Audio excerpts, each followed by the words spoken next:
Je voudrais parler de l'immigration. Il s'agit d'une crise qui se prépare depuis 20 ou 30 ans. Les démocrates et les républicains ont, à mon avis, échoué sur cette question.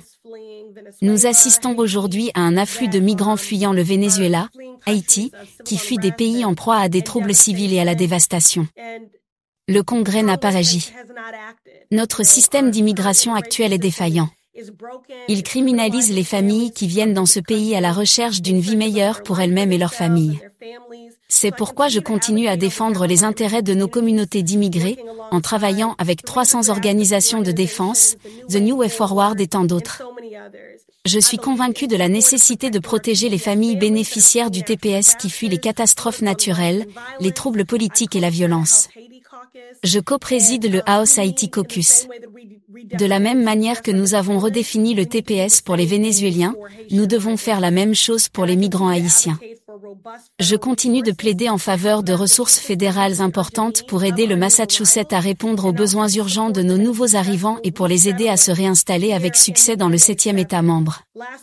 La semaine dernière, j'ai rejoint les sénateurs Warren et Markey pour exhorter l'administration Biden à améliorer l'offre du Massachusetts pour obtenir des fonds supplémentaires de la FEMA afin d'aider les nouveaux arrivants. Nous avons besoin de plus de ressources. Nous avons besoin de ressources globales pour faire en sorte que les demandeurs d'asile, qui ont un droit légal, puissent se réinstaller avec succès et en toute sécurité ici, dans le 7e État du Massachusetts. Je remercie le corps législatif de notre État d'avoir pris le relais pendant que nous continuons à plaider en faveur de cet argent au niveau fédéral.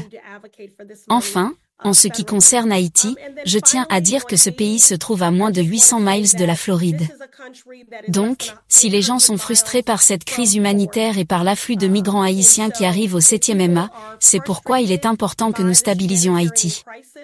Lorsque nous aurons stabilisé Haïti, ce sera une bonne politique d'immigration, une bonne politique étrangère, une bonne politique économique et la chose la plus humaine à faire.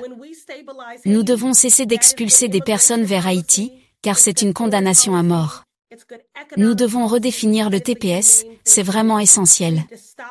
Encore une fois, nous avons besoin de ressources fédérales solides pour réussir à réinstaller les migrants haïtiens demandeurs d'asile, et nous avons besoin de plus de ressources pour les organisations communautaires qui font ce travail, à la fois pour soutenir les demandeurs d'asile d'Amérique centrale et d'Haïti.